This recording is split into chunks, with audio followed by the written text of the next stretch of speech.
Are you a Nova Scotian looking to buy your first home but can't quite get to that 5% down payment? In this video, I'm going over the Nova Scotia Down Payment Assistance Program and how it can help you get into your first home this year. Hey everyone, my name is Matt Mraz. I'm with RE/MAX Nova, here to help you with anything and everything real estate. If at any point in this video you have any questions about the market, feel free to drop in the comments below or reach out to me directly with my contact details in the description. Down payment assistance is something the province has offered for quite a while now. However, with the jumps in market values that we've seen in the last few years, it hasn't been all that useful. On June 20th, the province announced major updates to the program, which now makes it a viable option in today's marketplace. So today, I'm going to give you the eligibility criteria, the application process, and other things you should know before applying. So the first thing that you need in order to be eligible for this program is you do need to be a first-time home buyer. So if you've ever made a purchase on a home, whether it be with a spouse or even co-signed on a mortgage, this could eliminate you from eligibility. Now I do say could because some other government programs do define a first-time home buyer as someone who hasn't bought a house in the last 5 years. Now the documentation for the Down Payment Assistance Program doesn't mention anything specifically about this, but the same rules may apply. The second thing you'll need to be eligible, and this is probably the biggest one, is that you will need to be able to qualify for an insured mortgage through a reputable financial institution. The main reason is the focus of this program is down payment assistance only, and they want to be able to make sure that you'll be able to afford the payments on the mortgage. The third and fourth requirements of this program are that you must be a Canadian citizen or at least a permanent resident,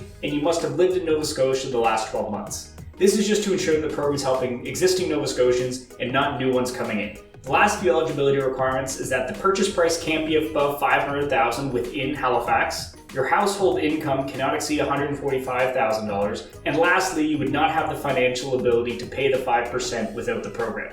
So if you meet all that criteria, now it's time to start the application process. The application process is really straightforward, however, it does require quite a bit of documentation, which can take some time to get a hold of. I recommend getting as much of it together as possible before you start to view homes. The first thing you're going to need is your most recent notice of assessment from CRA and copies of your tax slips. Next, you're going to need your proof of income report or your option C report from CRA. This can be done by giving them a call and having them mail it to you, or if you have online access, you can print it out through there. After that, you'll need a letter of employment from your employer and copies of your most recent pay stubs. Then you'll need a letter of pre-approval for the insured mortgage from your bank or mortgage broker. The last thing you should get ahead of time is a sworn affidavit drawn up by your lawyer stating that you've never owned a home before. That together makes up the bulk of your application. The last document you're going to need is the agreement of purchase and sale on the property that you're going to buy. So once you get your accepted offer, you're going to submit this package to Housing Nova Scotia and they're going to review the application. Assuming everything's correct and you meet the eligibility criteria, you should have approval within 5 business days. From there, as long as you've lifted conditions on your offer and are making your way towards a closing, Housing Nova Scotia will send a check to your lawyer a few days prior to the closing date that will cover the down payment portion of your closing costs. Now that's effectively how the program works and gets you into a house. Now as great as this program is, there are a few things you should know ahead of time so that there's no surprises while you're looking for homes or after you get an accepted offer.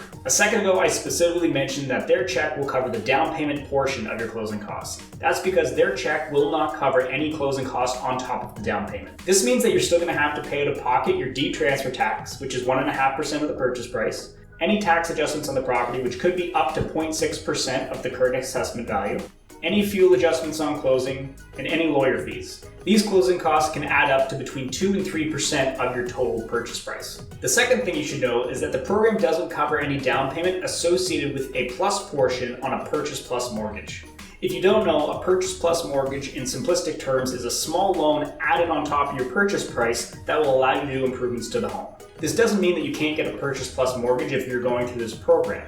But what it does mean is that they will only pay the down payment on the purchase price and not the mortgage amount. So if your purchase price is $400,000 for a home and you have a $40,000 loan on top of that, they're only going to give you the 5% on the $400,000, not the 5% on $440,000.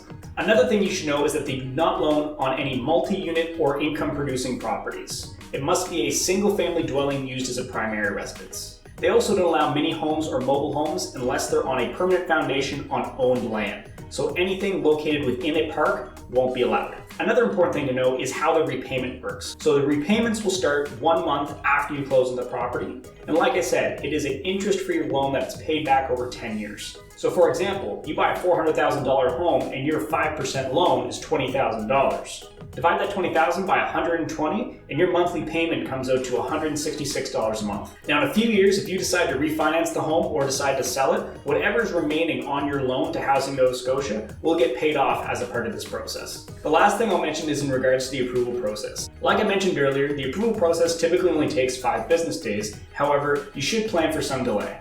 And with that, you want to make sure the due diligence period in your offer accounts for that. If you're going to go through this program, I would recommend a 2 or 3 week due diligence period just to give Housing Nova Scotia the proper amount of time to go through your application. That's all I got for this video. I hope you got some value out of it. If you did, give the video a thumbs up. I really appreciate the support. And if you are buying or selling real estate in Halifax or have any questions about the down payment assistance program, feel free to give me a call or an email, or you can visit my website to view the latest properties available.